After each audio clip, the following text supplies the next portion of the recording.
the world has a moral and a legal obligation to protect the citizens of Camp Ashraf and make sure there is no doubt about it. More than half the members of the United States Congress, as reflected over here with the leadership of Mr. Filner and others, say that the people in Camp Ashraf must be protected by all nations, especially the United States.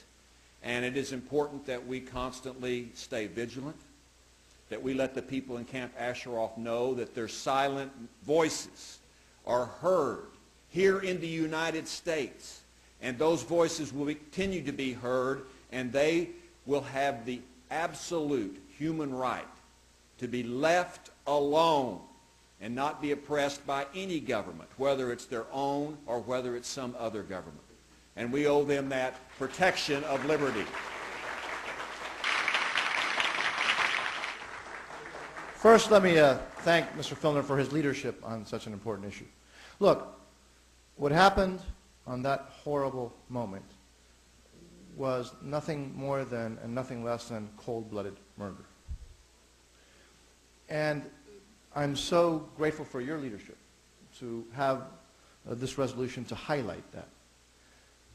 But we cannot forget that the only true way that the Iranians there and elsewhere could ever be totally safe is by having a free homeland. Thank you. Let me first say thank you. Thank you for several reasons. First of all, thank you for your commitment. Thank you for your dedication. And thank you for your determination. And thank you for pulling us together in a bipartisan way. Let me tell you, that's unusual in the United States Congress, that you have Democrats and Republicans.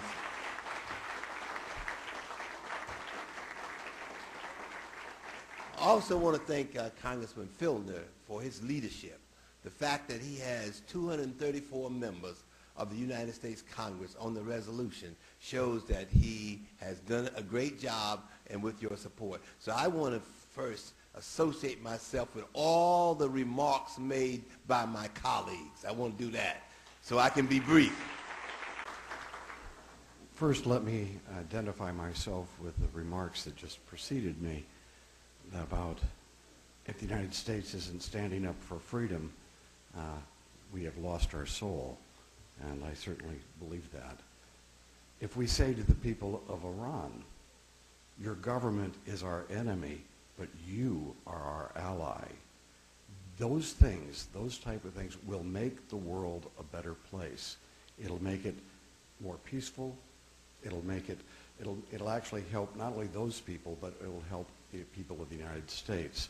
So I would suggest that as we celebrate this New Year's celebration, that we do so by reaffirming that we are on the side of the Iranian people. We are opposed to their oppressor. And what they have is this mullah regime, and the mullahs need to go back to the mosque. But I truly am proud of all of you, because it's kind of ironic that here in the land of freedom, where we have the most powerful country in the world, in a way, all of the planet is focused on you, because your efforts in Iran to help the Iranian people be free and to help them be self-governing is one of the hopes that we have to keep Iran from becoming a nuclear armed nation that threatens the peace of the whole world. And I would suggest to you that I'm a little embarrassed that my country has not been able to do more through this administration. So we appreciate you guys. We look forward to working with you. We've been very supportive and will continue to be that way. And like I say, it's just good to have you here. Thank you very much.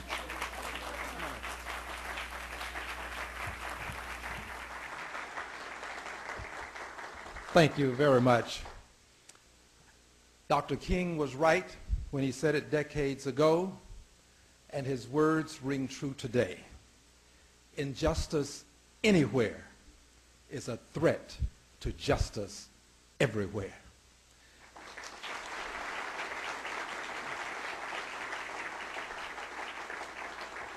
Injustice in the streets of Iran are a threat to justice in the streets of every nation on the planet Earth, and we must end injustice in the streets of Iran.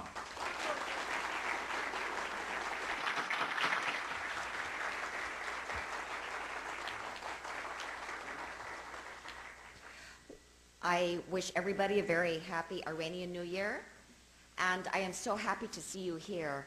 There are difficult times in Iran, but one of the bright lights is the Iranian pro-democracy movement.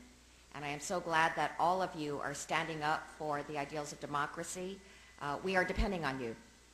And I certainly support your movement. I was very, very happy to support House Resolution 704.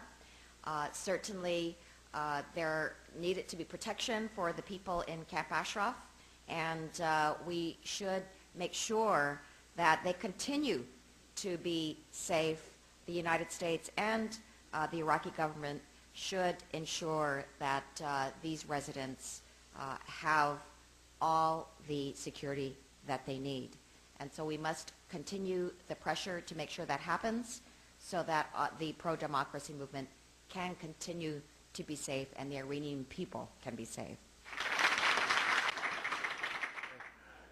And thank you for being such gracious hosts. Thank you for a commitment to democracy, and thank you for not giving up the fight. Thank you very, very much.